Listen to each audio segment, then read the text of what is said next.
ನೀವಿನ್ನೂ ನಮ್ಮ ಚಾನೆಲ್ನ ಸಬ್ಸ್ಕ್ರೈಬ್ ಮಾಡಿಲ್ಲ ಅಂದರೆ ಈ ಕೂಡಲೇ ಸಬ್ಸ್ಕ್ರೈಬ್ ಬಟನ್ ಒತ್ತಿ ಹಾಗೆ ಪಕ್ಕದಲ್ಲಿರುವ ಬೆಲ್ ಐಕಾನ್ನ ಕ್ಲಿಕ್ ಮಾಡಿ.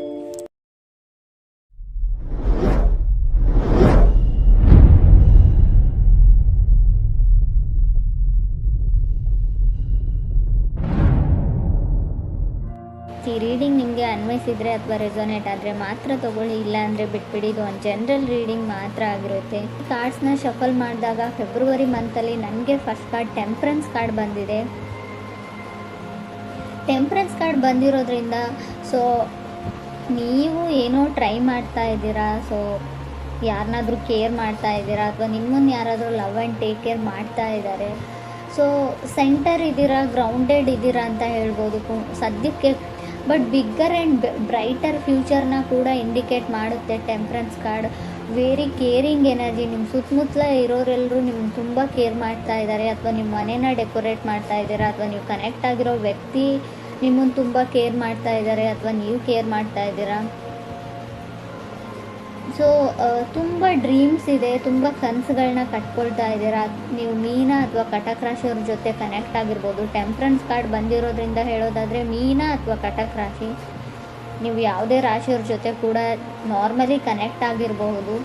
ಸೆಕೆಂಡ್ ಕಾರ್ಡ್ ನನಗೆ ಏಸ್ ಆಫ್ ಕಪ್ಸ್ ಬಂದಿದೆ. ಏಸ್ ಆಫ್ ಕಪ್ಸ್ ಬಂದಿರೋದ್ರಿಂದ ಡೂ ಓವರ್ ಅಗೇನ್ ಅಂತ ಹೇಳುತ್ತೆ. ಮಾಡಿರೋ ಕೆಲಸನೇ ಮತ್ತೆ ಮಾಡಬೇಕಾಗುತ್ತೆ, ಅದು ಯಾವುದೇ ವಿಷಯದಲ್ಲಾಗಿರ್ಬೋದು. ಸೊ ಫೀಲ್ ಗುಡ್ ಎನರ್ಜಿ ಇದೆ ಅಂತ ಹೇಳ್ಬೋದು. ಒಂದು ಸಮೃದ್ಧತೆ ಅಂತ ಕರಿತೀವಿ ನಾವು, ಏನೋ ಒಂದು ನೆಮ್ಮದಿ, ಫೀಲ್ ಗುಡ್ ಎನರ್ಜಿ ನಿಮ್ಮ ಮುಖದಲ್ಲಿದೆಯೋ ಅಥವಾ ನಿಮ್ಮ ಪಾರ್ಟ್ನರ್ ಮುಖದಲ್ಲಿದೆಯೋ.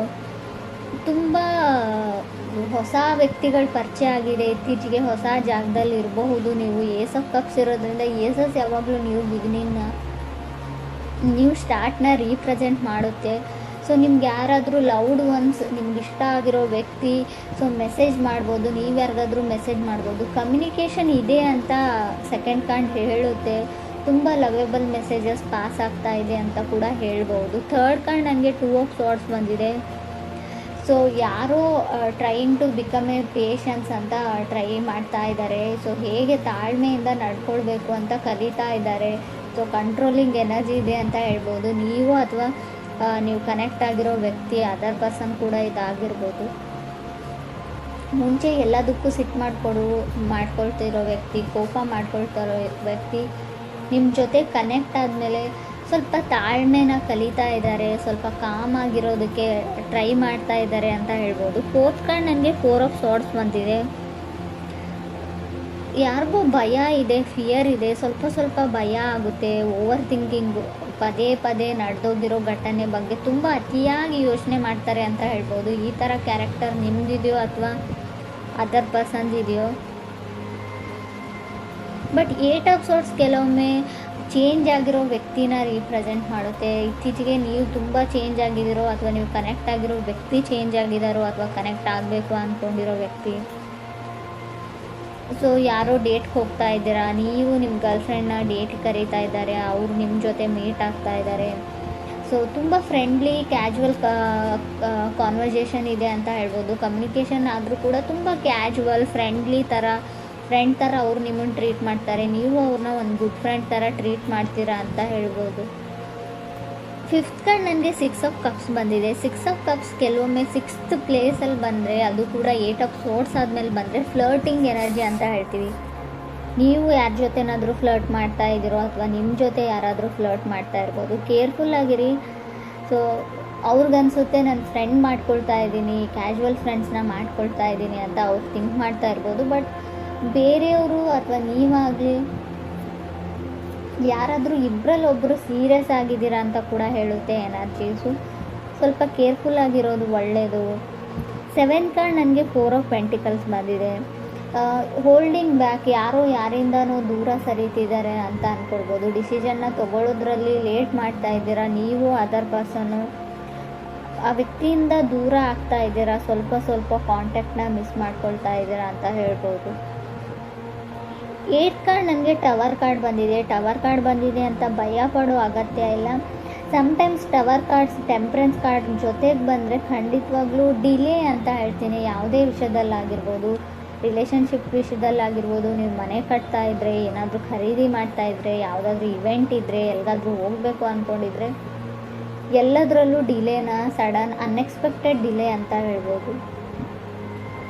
ಸೊ ನೀವು ರೆಡಿಯಾಗಿಲ್ಲ, ಯಾವುದಕ್ಕೂ ಇನ್ನೂ ಟೈಮ್ ಬೇಕು ಅಂತ ಹೇಳ್ತಾ ಇದೆ ಅಂತಲೂ ಹೇಳ್ಬೋದು. ಮೇ ಬಿ ಡೆಸ್ಟಿನಿ ರೆಡಿ ಇಲ್ಲ ಅಂತ ಹೇಳ್ಬೋದು. ನೀವೇನೋ ಮಾಡಬೇಕು ಅಂತ ಇದ್ದೀರಾ, ತುಂಬ ಎಕ್ಸ್ಟರ್ನಲ್ ಫೋರ್ಸಸ್ಸು ನಿಮ್ಮನ್ನು ತಡೀತಾ ಇದೆ, ಆ ಕೆಲಸ ಪೂರ್ತಿ ಆಗಕ್ಕೆ ಬಿಡ್ತಾ ಇಲ್ಲ ಅಂತ ಕೂಡ ಹೇಳ್ಬೋದು.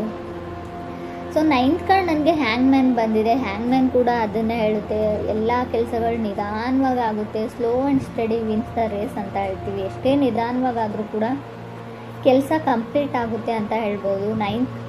10th ಕಾರ್ಡ್ ನನಗೆ 5 ಆಫ್ ಸಾರ್ಟ್ಸ್ ಬಂದಿದೆ. ಹುಷಾರಾಗಿರಿ, ಮೇ ಬಿ ಬ್ರೇಕಪ್ಸ್ನ ಹೇಳ್ತೀನಿ, 5 ಆಫ್ ಸಾರ್ಟ್ಸ್, ಡಿವೋರ್ಸ್ನ ಹೇಳ್ತೀನಿ. ನಿಮಗೆ ಗೊತ್ತಿಲ್ಲದೆ ಇರ್ಬೋದು, ಆಲ್ರೆಡಿ ಡಿವೋರ್ಸ್ ಆಗಿರೋ ವ್ಯಕ್ತಿ ಜೊತೆ ನೀವು ಕನೆಕ್ಟ್ ಆಗ್ತಾ ಇದ್ದೀರಾ ಇತ್ತೀಚೆಗೆ, ಅವ್ರು ಹೇಳದೇ ಇರಬಹುದು ಅಥವಾ ಆಲ್ರೆಡಿ ನಿಮಗೆ ಗೊತ್ತಿರ್ಬೋದು.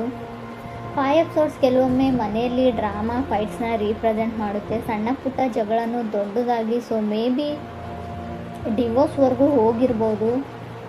ಹರ್ಮೆಟ್ ಕಾರ್ಡ್ ಕೂಡ ಬಂದಿದೆ. ಸಮ್ಟೈಮ್ಸ್ ಹರ್ಮೆಟ್ ಕಾರ್ಡ್ ಡಿವೋರ್ಸ್ ಆದಮೇಲೆ ಮೇ ಬಿ ಸ್ಯಾಡಲ್ಲಿ, ಸ್ಟ್ರಗಲಲ್ಲಿ ಕೆಲವ್ರು ಇರ್ಬೋದು. ಫೈಟ್ ಫಾರ್ ಲವ್ ಅಂತ ಹೇಳುತ್ತೆ ಹರ್ಮೆಟ್ ಕಾರ್ಡ್. ಟಯರ್ಡ್ ಆಫ್ ಲವ್ ಅಂತ ಹೇಳ್ತೀವಿ. ಫುಲ್ ಆಫ್ ಡೌಟ್ಸ್ ಇದ್ದರೂ ಕೂಡ ಹರ್ಮೆಟ್ ಕಾರ್ಡ್ ಬಂದಿರುತ್ತೆ. ಡೌಟ್ಸ್ ನಿಮಗಿದೆಯೋ ಅಥವಾ ಅದರ್ ಪರ್ಸನ್ಗಿದೆಯೋ. 11th ಹರ್ಮೆಟ್ ಕಾರ್ಡ್ ಇರೋದ್ರಿಂದ ಖಂಡಿತವಾಗ್ಲೂ ನೀವು ಡಿಪ್ರೆಷನ್ ಲೆವೆಲ್ಗೆ ಹೋಗಿರ್ಬೋದು. ಕೆಲವರು ತುಂಬ ಓವರ್ ಥಿಂಕಿಂಗ್, ತುಂಬ ಯೋಚನೆಯಲ್ಲಿ ಕೂಡ ಕೆಲವರು ಇದ್ದೀರಾ ಅಂತ ಕಾರ್ಡ್ ಹೇಳುತ್ತೆ. ಕೆಲವ್ರಿಗೆ ವೆಕೇಷನ್ನ ಅಗತ್ಯ ಇದೆ ಅಂತ ಹೇಳ್ಬೋದು. 2 ಆಫ್ ಸಾರ್ಟ್ಸ್ ಓವರ್ ವರ್ಕ್ನ ಕೂಡ ಸೆಕೆಂಡ್ ಕಾರ್ಡ್ ರೀಪ್ರೆಸೆಂಟ್ ಮಾಡೋದ್ರಿಂದ ಎಲ್ಲಿಗಾದರೂ ಟ್ರಿಪ್ ಹೋಗಿ ಸ್ವಲ್ಪ ಬ್ಯುಸಿಯಾಗಿ ಬೇರೆ ಜಾಗದಲ್ಲಿ ಟೈಮ್ನ ಸ್ಪೆಂಡ್ ಮಾಡಿ ಅಂತ ಹೇಳ್ಬೋದು. ಇನ್ಕಮ್ ಚೆನ್ನಾಗಿದೆ ಅಂತ ಹೇಳ್ತೀನಿ. ಫೈನಾನ್ಷಿಯಲಿ ನನಗೆ ಇನ್ಕಮ್ ತುಂಬ ಚೆನ್ನಾಗಿದೆ ಅಂತ ಕಾಣಿಸ್ತಾ ಇದೆ. ಸೊ ನಿಮ್ಮದೇ ಕೆಲಸ ಮಾಡೋ ಜಾಗದಲ್ಲಿ ನೀವು ತುಂಬ ಬ್ಯುಸಿಯಾಗಿದ್ದೀರಾ, ಓವರ್ ವರ್ಕ್ ಮಾಡ್ತಾಯಿದ್ದೀರಾ, ತುಂಬ ರೆಸ್ಪಾನ್ಸಿಬಿಲಿಟೀಸ್ ಇದೆ, ಬ್ಲಡ್ ಪ್ರೆಷರ್ ಜಾಸ್ತಿ ಆಗ್ತಾ ಇದೆ, ಟೆನ್ಷನ್ ಇದೆ, ಡಿಪ್ರೆಷನ್ ಇದೆ. ಸೊ ಮೇ ಬಿ ಇದು ನೀವು ಕೆಲಸ ಮಾಡೋ ವಿಷಯಕ್ಕೆ ಸಂಬಂಧಪಟ್ಟಿರುತ್ತೆ ಅಂತ ಹೇಳ್ಬೋದು. ವೆಕೇಷನ್ನ ಅಗತ್ಯ ಇದೆ ನಿಮಗೆ, ಸ್ವಲ್ಪ ಟೈಮ್ ತೊಗೊಳ್ಳಿ, ಹೊರಗಡೆ ಎಲ್ಲಾದರೂ ಹೋಗಿ.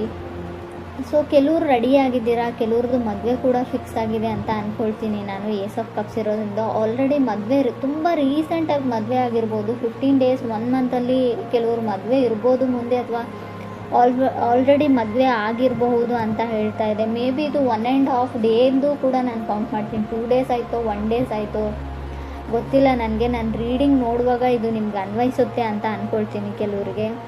ಕೆಲವ್ರು ತುಂಬ ಖುಷಿಯಾಗಿದ್ದೀರಾ, ಕೆಲವರು ತುಂಬ ನರ್ವಸ್, ಫಿಯರ್ ಅಂತ ಆಗಲೇ ಹೇಳಿದೆ ನಾನು. ತುಂಬ ಭಯದಲ್ಲಿದ್ದೀರಾ. ಕೆಲವರು ಭಯ ನಿಮಗಿದೆಯೋ ಅಥವಾ ನಿಮ್ಮ ಪಾರ್ಟ್ನರ್ಗಿದೆಯೋ, ತುಂಬ ನರ್ವಸ್ನೆಸ್ ಇದೆ, ಭಯ ಇದೆ ಅಂತ ಕೂಡ ಕಾರ್ಡ್ಸ್ ಹೇಳ್ತಾ ಇದೆ. ಬಟ್ ಟವರ್ ಕಾರ್ಡ್ ಇರೋದ್ರಿಂದ ಹೆಲ್ತಿನ ವಿಚಾರದಲ್ಲೂ ಕೂಡ ನೀವು ತುಂಬ ಗಮನ ಕೊಡಬೇಕು. ಅನ್ಎಕ್ಸ್ಪೆಕ್ಟೆಡ್ಲಿ ಹೆಲ್ತ್ ಹಾಳಾಗುವಂಥ ಚಾನ್ಸಸ್ ಇದೆ. ಸೊ ಹಾಸ್ಪಿಟ್ಲಿಗೆ ಹೋದ್ಮೇಲೆ ನೀವೇನೋ ಮಾಡೋಕ್ಕೆ ಹೋಗಿ ಏನೋ ಆಗ್ಬೋದು, ಅದು ಸರ್ಜರಿನೋ ಅದು ಇದು ಅಂತ ಹೇಳಿರ್ತಾರೆ. ಬಟ್ ಸಮಥಿಂಗ್ ವೆಂಟ್ ರಾಂಗ್ ಅಂತ ಹೇಳುತ್ತೆ. ಆಲ್ರೆಡಿ ಕೆಲವರಿಗೆ ಅದು ಅನುಭವಕ್ಕೆ ಬಂದಿರ್ಬೋದು ಕುಂಭರಾಶಿಯವರಿಗೆ ಅಂತ ಅನಿಸುತ್ತೆ. ಏನೋ ಸ್ಕಿನ್ ಇನ್ಫೆಕ್ಷನ್ನು, ಕೈಯಲ್ಲಿ ಏನೋ ಇನ್ಫೆಕ್ಷನ್ನು, ಸ್ಕಿನ್ ಎಲ್ಲ ಫರ್ಜಿಂಗ್ ಆಗ್ತಾ ಇದೆ, ಸಿಪ್ಪೆ ಥರ ಬರ್ತಾ ಇದೆ, ಬೆಳಗಳಿಗೆ ಏನೋ ಆಗಿದೆ. ಸೊ ಏನೋ ಸಣ್ಣ ಪುಟ್ಟ ಇನ್ಫೆಕ್ಷನ್ಸ್ ಆಗುವಂಥ ಚಾನ್ಸಸ್ ಕೂಡ ಇದೆ. ನನಗೆ ಗೊತ್ತು ಇದು ಲವ್ ಲೈಫ್ ರೀಡಿಂಗ್, ಆದರೂ ಕೂಡ ಕಾರ್ಡಲ್ಲಿರೋದನ್ನು ನಾನು ಹೇಳ್ತಾ ಇದ್ದೀನಿ. ಮೇ ಬಿ ಕೆಲವ್ರಿಗೆ ಉಪಯೋಗಕ್ಕೆ ಬರುತ್ತೆ ಇದು ಕೂಡ ಅಂತ ಅನಿಸುತ್ತೆ. ಇನ್ನು ಲವ್ ಲೈಫ್ ವಿಚಾರಕ್ಕೆ ಬಂದರೆ ಸ್ವಲ್ಪ ಜಗಳನ ಹೇಳ್ತೀನಿ, ಬ್ರೇಕಪ್ನ ಹೇಳ್ತೀನಿ. ಆಲ್ರೆಡಿ ಮದುವೆ ಆಗಿರೋರಿಗೆ ತುಂಬ ಜಗಳ ಮತ್ತು ಡಿವೋರ್ಸ್ವರೆಗೂ ಹೋಗುವಂಥ ಚಾನ್ಸಸ್ ಇದೆ. ತುಂಬ ಯೋಚನೆ ಮಾಡಬೇಡಿ. ಮಿಸ್ಅಂಡರ್ಸ್ಟ್ಯಾಂಡಿಂಗ್ ಕೂಡ ನನಗೆ ಕಾರ್ಡ್ಸಲ್ಲಿ ಕಾಣಿಸ್ತಾ ಇದೆ. ಟವರ್ ಕಾರ್ಡ್ ಇರೋದ್ರಿಂದ ಮಿಸ್ಅಂಡರ್ಸ್ಟ್ಯಾಂಡಿಂಗ್ ಆಗೋದ್ರ ಜೊತೆಗೆ ಅದನ್ನು ನೀವು 100% ನಂಬ್ತೀರಾ ಕೂಡ. ಸೊ ಗಮನ ಕೊಡಿ, ಯಾವುದೇ ವಿಚಾರ ಇರಲಿ ತುಂಬ ಸರ್ತಿ ಯೋಚನೆ ಮಾಡಿ ಡಿಸೈಡ್ ಮಾಡಿ. ಯಾವುದನ್ನು ಟವರ್ ಕಾರ್ಡ್ ಅಂದರೆ ಸಡನ್ ಡಿಸಿಷನ್ ತೊಗೊಳ್ಬೇಕು ಅಂತ ಅನಿಸುತ್ತೆ. ಸೊ ಕೋಪದಲ್ಲಿ ಕೊಯ್ಕೊಂಡಿರೋ ಮೂಗು, ಸೊ ನೀವು ಸಮಾಧಾನ ಆದಮೇಲೆ ಖಂಡಿತ ಬರಲ್ಲ. ಈ ವಿಚಾರದ ಬಗ್ಗೆ ಕೂಡ ನೀವು ತುಂಬಾ ಯೋಚನೆ ಮಾಡಬೇಕು. ಕೆಲವ್ರಿಗೆ ನನಗನ್ಸುತ್ತೆ ಹ್ಯಾಂಗ್ ಮ್ಯಾನ್ ಇರೋದ್ರಿಂದ ನಿಮಗೆ ಡಿಲೇ ಮಾಡೋಕ್ಕಿಷ್ಟ, ನೀವೇ ಯಾವುದನ್ನು ತುಂಬ ಎಳಿತಾ ಇದ್ದೀರಾ, ಯಾರಿಗೂ ತುಂಬ ಕಾಡಿಸ್ತಾ ಇದ್ದೀರಾ ಅಂತ ಕೂಡ, ನೋ ಹೇಳ್ತಾ ಇದ್ದೀರಿ ಅಂತ ಕೂಡ ಕಾರ್ಡ್ ಹೇಳುತ್ತೆ.